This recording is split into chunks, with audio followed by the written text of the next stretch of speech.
Okay. 1, 2, 3. Nice. That was good. That was very good. Yep. Hello. Welcome everyone. Welcome back. Long time no see. Been a minute. Been a little minute. A slight little minute. Yeah. But we're back. We're back. Mm-hmm. And we're ready to have a bit more exposure therapy and talk about some movies. Exactly. Mm-hmm. And we have two topics of this week that are still pretty prescient and in the forefront of the zeitgeist, if you will. Mm-hmm. And we're going to talk about AI and the massive investments that big tech is doing in the film industry, and how that could be potentially corruptive and very toxic for the industry itself. Mm-hmm. And then we're going to talk about Supergirl. And we're going to be a little comic booky at the end of the episode. I do apologize for any people who are not, but it's going to get passioned. And that's what we're here for, right? That's what's therapeutic. Mm-hmm. Exactly. Yeah. So, I guess let's start with the elephant in the room. Yes. AI, and specifically, we've just seen A24. How much exactly was it? Google invested $75 million into A24 for AI research and development. Which is ridiculous when they've just had their most successful movies, which both have explicitly stated, like, hey, we hate AI and aren't going to use it. And then to immediately afterwards be like, let's go and invest millions in AI there. Yeah. What? Correct. And it's certainly, you might think it's a mind-boggling decision, but it really isn't. Because it all comes down to money. Say it with me, everyone. Money. The invisible hand of the market. Correct.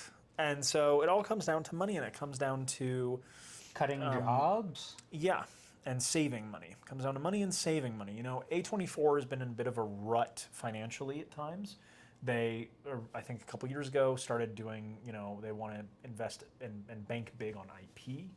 That's why they're doing Backrooms. Backrooms is now going to be an IP. There's probably going to be sequels, stuff like that.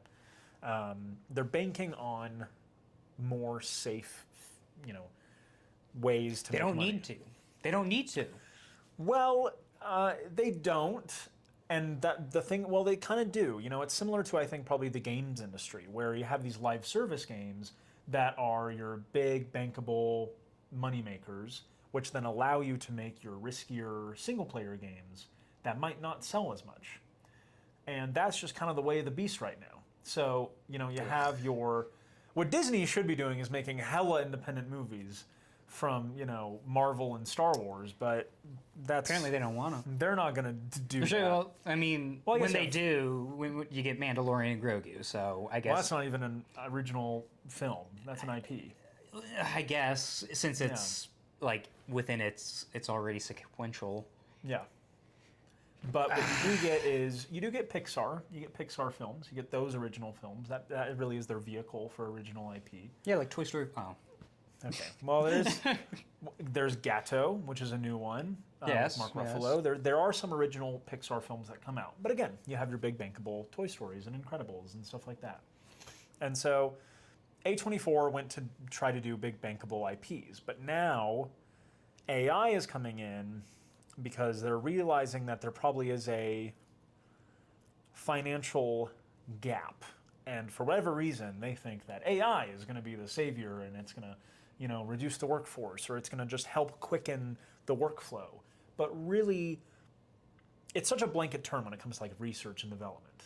Like, what research? What development? You're making movies. Like what? You're going to have AI storyboard artists? You're going to have, it's just AI ripping other people's art. Yeah. So all that work isn't original. And it's not. I don't recall them being very specific in terms of what this investment will do. And I don't know why it sucks to see A24, which is such a champion for the small voice, to then go into the pockets of Silicon Valley and be like, hey, no, we're going to sidle up among you guys and work this out. Especially when I'm going to keep harping on it. it's such a slap in the face to have your most successful fiscal year and then make a decision like that immediately after. I just hate it. I think maybe they even use that. They probably, oh my god, in some backward way, they probably use that like amazing fiscal improvement as motivation. They're like, we have the extra funds to invest in this now. Yeah. Some BS like that, maybe. I don't know. Something. And so I think it also makes me think: is there going to be a lot more corporate input into creative processes? You know, how much of this is going to, you know, how much of Google's hands are going to be on the shoulders of A24? How many cooks are going to be in the kitchen, per se? Mm-hmm. It's not a good look. And, you know, you see Kane Parsons, just like I think a month before this story came out, he was like, yeah, I hate AI, and like, you know, I'm never going to use it. And then it's like, oh, well, you just made a movie for us and we're going to invest in AI. It's a slap in the face to not just the industry, but also to the creatives. Their very own, like, collaborators. Yeah, their very own employees. Like, great job. You made us a shit ton of money. You know, like, why? And I think the why really comes down to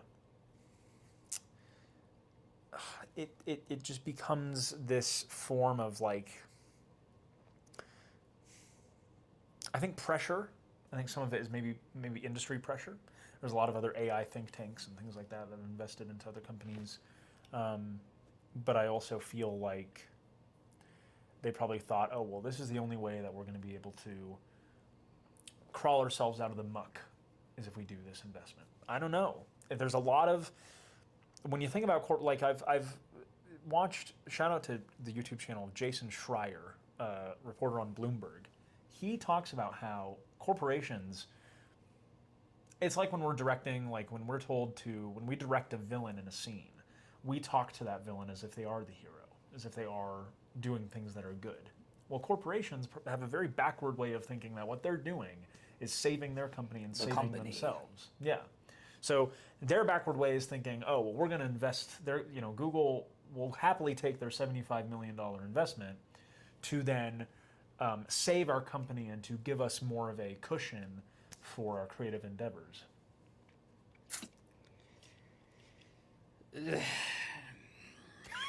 I mean, me too.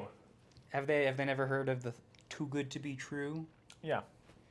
Like, and then once again, it's not like they even needed the investment. No, they don't.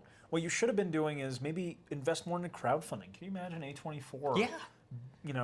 Doing. I think Obsession, it was largely so popular because Curry Barker's like just social media presence, and he had just like I believe just everyone on the crew also just posting and doing social media. Massive. That is hugely why I think it was so successful. Yep. At least a huge part. Yeah, it appealed to the younger generation. It appealed to us, who are the moviegoers nowadays, who we're going to pay $20 for something that will be good, and that we want it to be good. So we need to see the investment. We need to see the care you take in your product.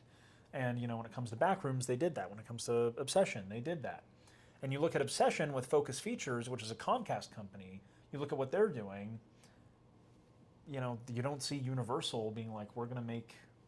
Might be wrong, but for as far as I know, I don't see Universal making investments in AI as blatantly as A24. I might be wrong, though.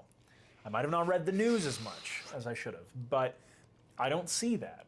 And so there should be a way that A24 looks at creative incubators or other more morally good ways to get your money instead of Google. Maybe you do a collaboration with Apple for them to loan the money for a production. A lot of the times, Apple makes their own films. This is true. But they outsource to Warner Brothers or Sony for use of locations or use of crew or whatever. You could kind of do it backwards way, where Apple and A24 are going to do a financial partnership where we're going to do our movies, and Apple will then, not launder the money, but we're going Apple does money laundering. We'll fund the movie for you, or help fund the movie with you. I mean, that's not like the worst idea. No, even. And not through AI. just through Apple's And, like, I mean, huge money. And then also Apple, just promotion wise, like they're huge on their promotion's great. cameras, Huge. and like the whole like do it yourself. Filmed on iPhone. Yeah, filmed on iPhone. Yep. So like I think that would be a solid idea. It'd be great, you know, or maybe a better way is probably through. Well, you can't really do your own government, can you, right now? So Tough. there has to be better ways, and maybe it's not through tech. Maybe it is through, and it should be through your own film sources, your own organizations. It should be through that, and so I don't know why A24 decided to, you know, lap up the dark, muddy waters of AI and be corrupted by that. But you know, okay, cool. That just, I think, also helps put a fire under our flames as young filmmakers, as people who want to get into the industry, as people who want to make film. Well, we see A24 doing that. Thanks. That's going to give me even more juice to not do that and to make my own work. It burns for me because it's like, am I just going to be forced out before I can even like break in? You know, it gives me anxiety that the industry will be closed off and locked basically to only certain class basically, and I would hate that if film I would too. That would be was awful. just not like an accessible thing for people to do, because Yeah. it's an art form and It it should is. be accessible for anyone if they want to do it. Absolutely. So that's what I fear most with AI. Yeah, and I think it certainly is a fear to have. For me, I'm ever the optimist, and I think, you know, AI is certainly this awful bane that is, for whatever reason, being funded and manipulated and growing, and it's awful to see just how many people are buying into this shill. And so what I want is, you know, film and the industry itself is it's such a living organism, really. Like it undulates, it goes through, you know, valleys and troughs, or hills and valleys. Valleys and troughs are the same thing. Hills and valleys. And, you know, there are times where the industry is buzzing and it's amazing. You know, before the writer's strike in 2008, it was massive and it was buzzing and so many things were happening and so many shows were happening. And I was watching on like TikTok recently, like so many NBC shows that only had like one season. And it was running during that like 08, 09 time, because then the writer's strike happened. And so it has this amazing hill where so many things are being made. And then boom, you're in this valley where for the next 3-4 years, nothing's being made except the biggest things. I think we're in that same thing now, where it's only being accessible to certain people and banking on the biggest thing. But then you have your Curry Barkers, and then you got your Kane Parsons, who are like, well, I just did my own thing, and I fought my way to the top. I think we can fight our way to the top. That is an optimistic approach. What can I say? I'm ever the optimist. So, now that we've talked about the bad, we can shift gears and talk about the I don't know ugly. if this is shifting. We'll have to throw in a little good gears. at the end. No, for sure. For sure. But Supergirl. Yes. Supergirl. Yeah, To kick it off, for sure. I enjoyed watching it. I do not think it was as bad as people have made it out to be. I had a good time. But yeah, there are definitely just some certain hang-ups, specifically within the writing, Yeah. that we can talk about. Yeah. Do you want to... I'll start off. Yeah. Yeah. I think, you know, when I went to see Supergirl, it was good, and I wasn't, from the reviews and stuff, like I was a little, my expectations lowered a bit, so I wasn't expecting something massive and beautifully, you know, artful. It is still artful because it's a film, but I thought it'll be just a nice action flick. And it was. It was a good action flick. It was a good time. I think it went well, you know. My girlfriend and I enjoyed ourselves. It was good. But then the other side of me kicked in. My other half, where... So you've also read the comic Yes. that the movie was supposed to be based off of. Yeah, Supergirl, Woman of Tomorrow. I read that. I saw the movie as someone who hasn't read that comic. And still enjoyed it. But it was enjoyable. After hearing what could have been, I understand a bit more why people may have been upset with how it turned out. Yeah, I think, when back in, I think it was 2023, when James Gunn took over and did his whole spiel on here's the future of DC, he introduced Woman of Tomorrow, and it was called Woman of Tomorrow. And he was like, this is directly inspired by Tom King and Bilquis Evely's amazing graphic novel. We love what they did, and Tom King will be close in contact with us and everything like that in the writing process. And I was like, wow, this movie is going to be the most beautiful looking superhero film ever, because the art's amazing, the writing is punchy and sharp. Say Tom King in the comic books in the comic book sphere certainly has his haters and lovers, but his script in that is really well done, and so I was very excited. But as a person who read the book preparing for the movie like a year ago or 2 years ago, I was like, wow, oh my God, I can't wait to watch this movie. This is going to be amazing. And I went in, watched it. I was like, yep, it's fun. And then I was like, wait, what's going on? Why is it gray? Why does it look I found gray? The concept of the two girls in this massive uncaring universe just trying to find themselves very inspiring and very good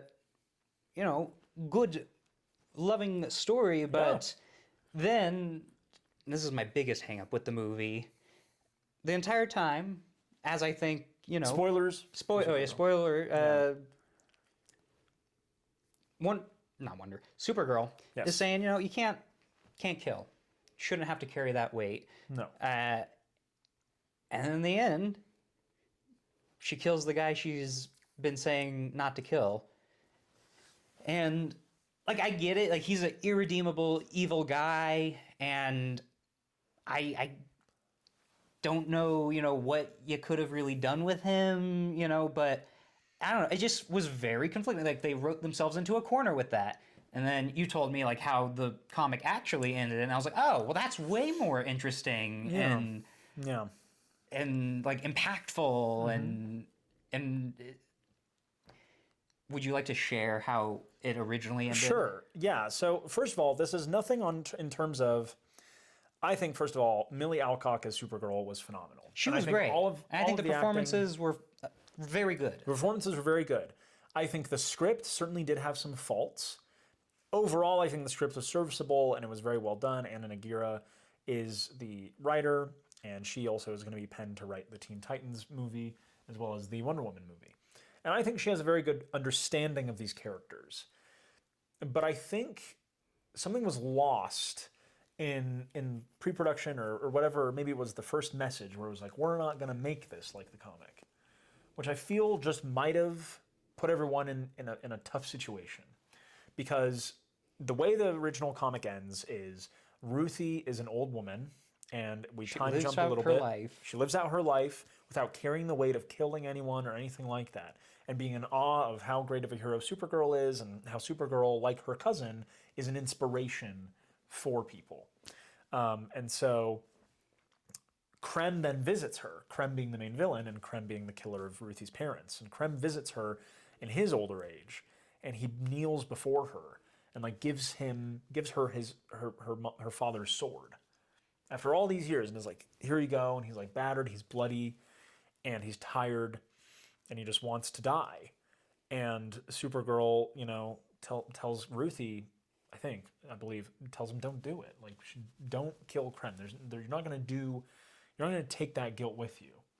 And Ruthie says, you're right. And she bops him on the nose with her cane, and he's knocked out, and that's it. I think somewhere along the way, because I think in the interview, Anna, the writer, she said, and the director, Craig Gillespie, they both said that, oh, well, it's obvious, Krem's dead. Ruthie kills Krem. No, because Tom King actually said Krem's unconscious. Mm-hmm. I don't know where we get hung up in the minutia of like the way we adapt these comics, but it's pretty obvious. It's pretty obvious what happens, and so it's interesting. And I think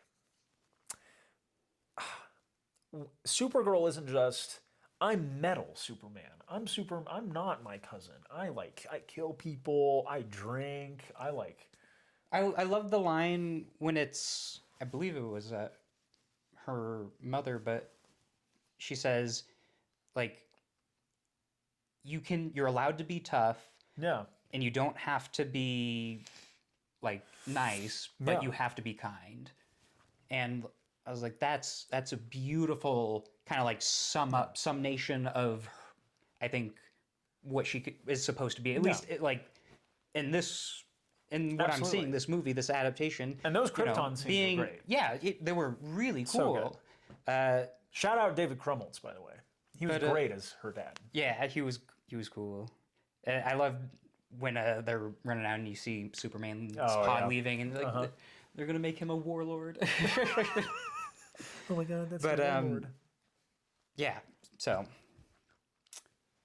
it was a good line, and I think that is.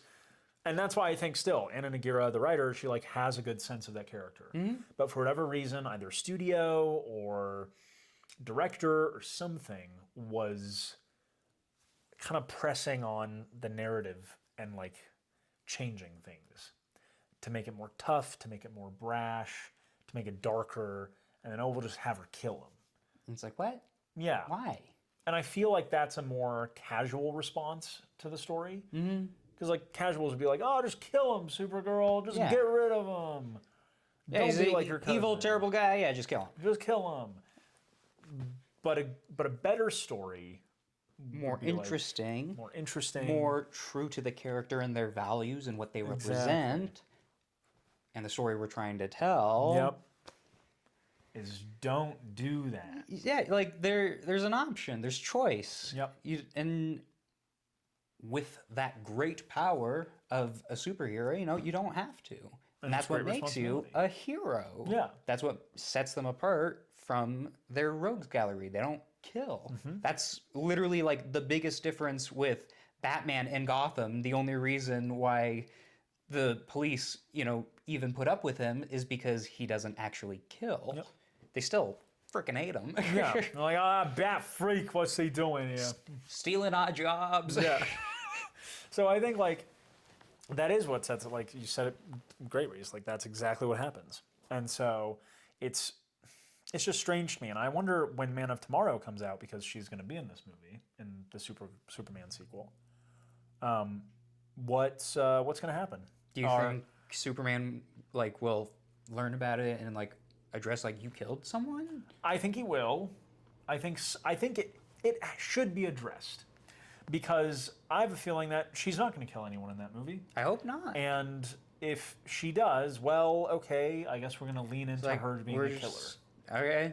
Which is fine. This is her hero now. Yeah, but if she doesn't kill, for example, if she doesn't kill Brainiac, who was responsible for getting her home taken from her, I assume. If she doesn't kill Brainiac, then okay, there's something there. Brainiac found the floating bit of Krypton? No. So the floating bit of Krypton is basically when Brainiac was... when Brainiac was, I think... This is different, though, because I don't think they're going... Because I thought, in at least shown to us in the Supergirl, they even said that it was the core. It was the core. Yeah. It wasn't Brainiac, so never mind. And then there was just radiation from the kryptonite on the island, the floating island. So, never mind. But still, if she doesn't kill Brainiac, well, that's interesting. Maybe we now start her redemption arc. But now it makes me think, well, if you do that, and this is all hypothetical, but if you do that now, then it's making me think that, well, now there's not a creative vision from director to director and writer to writer in terms of, the arc of a character. Mm-hmm. So in Craig Gillespie's Supergirl, she kills. But in James Gunn's Supergirl, she doesn't, and she's a lot nicer. That's weird to me. And that's something the MCU did very well, is they retained what these characters are like from movie to movie and director to director. Oh, that's another thing. Yeah. MCU, especially in their later years, have released some potatoes that I think were far worse than yes. Supergirl. Oh, yeah. There was some stinkers. 100%. Ant-Man and the Wasp, Quantumania. Yeah, Quantumania can suck an egg. Quantumania is awful. That one's such a mess, and everything that was like planned to come from it was just shelved. It was shelved. Oh my god. Not good. That was like one of their toughest, worst ones, I think. Yeah, that was not good. And so still DC, I think, is still on track. But I think I was telling you this. I'm still very excited for a lot of their upcoming projects, like Clayface. Still super excited for that. Clayface is great. I just feel like I told you, I was like, the gun didn't jam, it missed. The gun just missed. Just missed. Gun didn't jam, but it missed. The safety was on. The safety was on. And I think this brings me to my next thing, and my final point on it is, Supergirl was great, but in a time where superhero films are kind of losing their luster a bit in our generation, especially. I think Vanity Fair had an article recently talking about how our generation definitely doesn't view been superhero some films. Cultural burnout as well with the genre. Yeah, there's been huge just the way burnout. Cowboys and faded. Yeah, and I get that. I feel like, though, with comic book films, they're going to have a bit more stick-aroundness than Westerns because these are just too big of properties. Like, they're too big to not capitalize on because people are always going to show up for it. There's also there's more genre to be explored within it. And it's just cool to look at.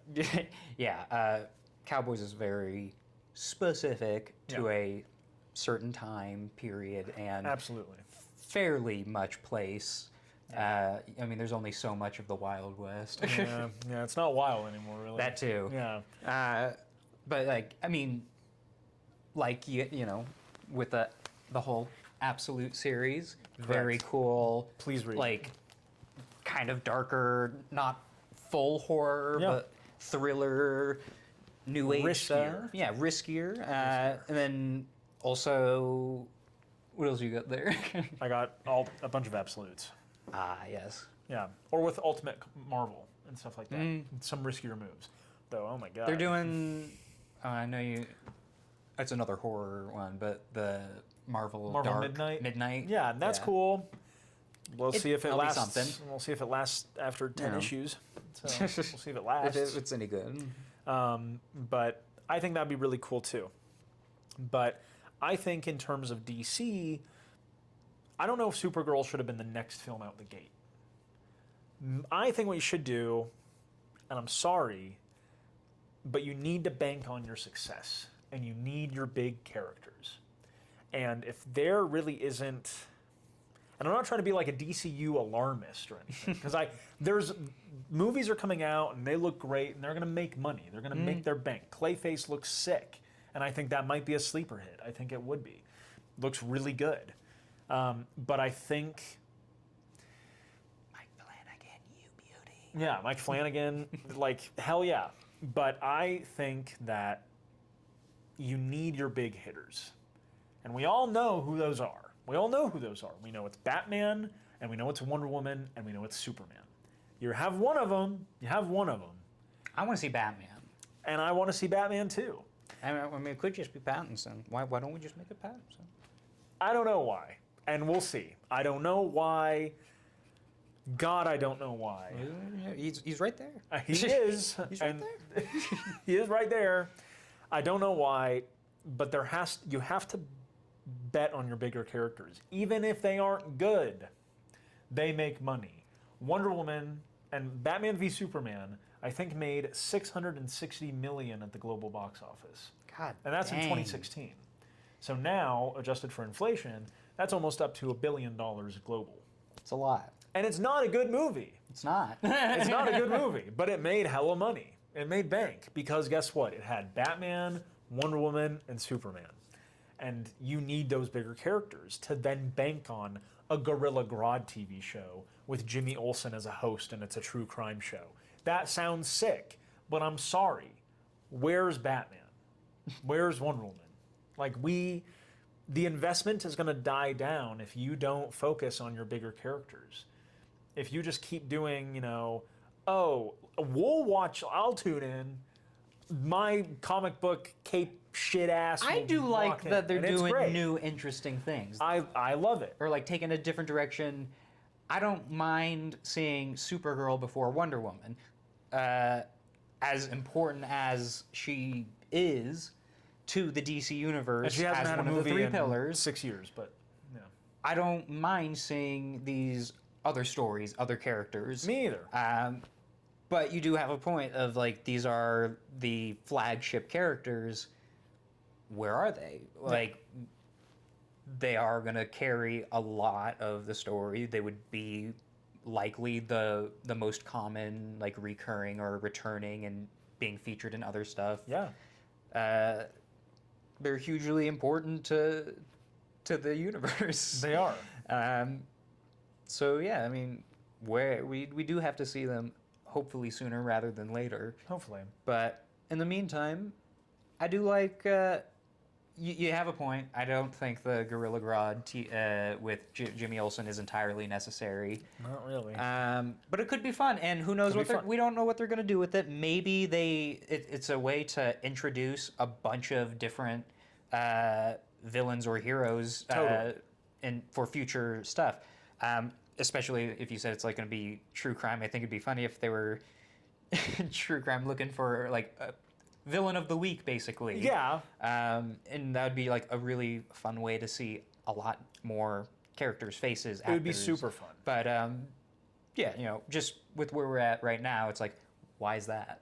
Yeah. As opposed to like the big picture stuff. But because is the first appearance of this Flash going to be in a Gorilla Grodd show? Like, it's like that's a little interesting. Is your first appearance of Aquaman going to be in a show? Like, or why are we soft launching these heroes? Yeah, why are we soft launching the Flash? Like, well, maybe they're just maybe they're being very patient and they're very scared of what might happen. You gotta be careful. If they hard launch another pillar hero, and not just the Flash. I was saying this earlier. I think one of the reasons why they might not have started with Wonder Woman instead, like, hey, let's look at Supergirl and this other option, is because they brought out with the last Wonder Woman, Gal Gadot seemed promising at first, and then it turns out, whoa, she is not good, terrible and toxic to this role, and now she's in the collective zeitgeist, especially after being in the AMC opening for so long. It's like, oh, Wonder Woman, Gal Gadot, oh, that sucks. Yeah.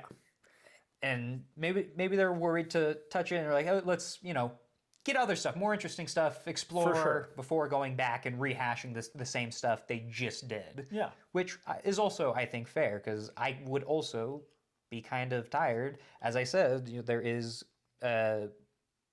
what's the word? Fatigue. Yeah. With the superhero movies. If there is, we got another just straight up Wonder Woman, Batman, would I be excited to see it, or would it be like, oh, okay, we're doing it again? I think they'd look very different. I would hope that they would be different, completely, new and actually very good and fun, hopefully. But, I still like all the new stuff. Likewise. I love the new stuff. I think it certainly is a better approach, than kind of being just the MCU and we're going to have phases and we're going to have this and that. But also, your chapter is called Gods and Monsters. And we only have Clayface as one monster, and then Superman is really the only other god. And Supergirl. But super. You only have the super people. Well, they're the gods. Sure. I guess Wonder Woman's a literal god. You have a literal god! She's a literal god. You're a literal god! Like, you got... Like, come on, like you got that. That's her whole shtick. Yeah, that's her whole thing. And so you got that. You even got, you could even do Shazam. Like you even do Swamp Thing. Where's this freaking Swamp Thing movie? Man? Yeah, and look how that turned out. Another problematic actor. If you say this is Shazam, not this is the new Shazam, this is Shazam, this is the Flash, and here is the actor, I would forget about the other person 100%. Probably. Just because I know about James Gunn and I know about that creative process, I know that this DCU is faced with a brighter and more knowledgeable group of people working on it. It's not Zack Snyder and, the Snyderverse. It's not that. Sorry, Zach. Sorry, but also like you had a stinker. It was gonna end awfully. Not gonna lie. From what I saw of like the storyboards from the other Justice League movies, what is going on? that would have freaking sucked. And so, thank God it ended where it did. But no, it's just like I wouldn't be worried that it's like, oh, here's another one. But I do like the new stuff they're doing. I think it's great. But my last thing is, I think there is a time limit on how much original new stuff you can do until the general audience is like, but where's Batman? But where's Wonder Woman? But where's the other guys? Mm-hmm. Because if you, in 2 or 3 years' time, are still not having this, and it's still, oh, here's Hawk and Dove. I love Hawk and Dove, don't get me wrong. Never heard of it. Yeah, exactly. That's cool. Or here's this, here's that, but there's no Flash or Green Arrow. Well, there's one thing the Snyderverse will hold over you, and it's they introduced all these heroes in 3 years. Did they have a Green Arrow? Not a Green Arrow. But here's the Flash, here's Superman, here's all these. They introduced them in that little weird tech computer montage thing. But still, you introduced all of them in 3 or 4 years. So I think time is not running out, but it's ticking, where you're going to need to bank on eventually proven stuff. Hopefully, Yeah. I think probably next year coming around when they're doing their announcements for their next line. I need these announcements. I think it's going to be good chance that we'll see at least one of them. Because hopefully Wonder Woman. Yeah, because we need these announcements. I would like to see Batman, but yeah, he's not a god. Well, he's not. He could be a monster. He could be. And so that's the thing is I also don't want to hear all these news from James Gunn's Twitter. I want to hear it from a panel. I want to hear it at an event. I want to hear it at Make It Big. I don't need to hear it from James Gunn not saying just this is a true. little tweet. Yeah, I don't need this is true or this deadline. is true. I don't need that. And I don't think DC deserves just a small little tweet. These are heroes and these are huge properties. They need to be put on the big stage. And thus rest my case. There you go. And to wrap things with a nice note. Nice note. What's a little movie or show you've seen recently that you've enjoyed? Even if you just maybe rewatch something, but preferably something new or something new to you that you've seen for the first time. Raging Bull. There was 50% off at the there? Criterion Collection. Yeah, so I watched Raging Bull. Girlfriend and I liked it. It was very good. It was really, really good. Classic. Oh, it's I now know why it's a classic. It's an inspiration for so much editing and camera work, and it's so good, so good. Yeah. So Raging Bull certainly really, really good. The Boondocks TV show is also really good. The animated one. Yeah, that's hilarious. Yeah, so good. I didn't know you started watching that. Yeah, no, Grace started showing me. That's awesome. It's really funny. So yeah, those have been the two. Yeah, and how about you? The one that I'll throw in, I don't remember the year, but only one season. It's on Hulu. Alex Garland's Devs. Yeah. I finished that just not too long ago, and it was a really, really interesting show.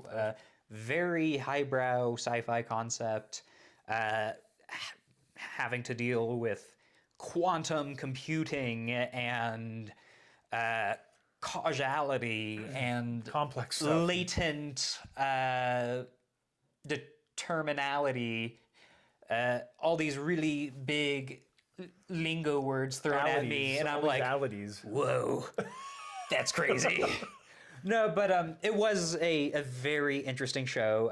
Nick Offerman is in it with like as the main antagonist, basically, and you just follow this very tense game of like cat and mouse.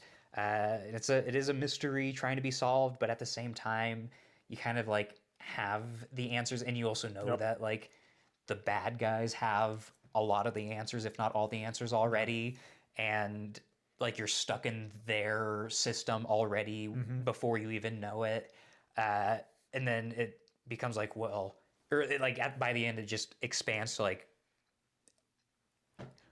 what's real, which Alex Garland Huge brain is a big fan of making his characters, you know, doubt their reality, it seems. Yeah, it's really a returning motif I've noticed with his works.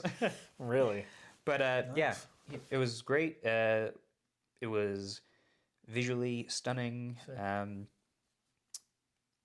Yeah. Nice. That's the good. We've now talked about the good, the bad, and the ugly. And the ugly. There you go. Well, let us know what you guys have been watching and your thoughts on Supergirl or AI I always want investments. new Rex. Yeah. Absolutely. But that's it. Thus concludes another episode of Exposure Therapy. Have a great one. See you later. Bye.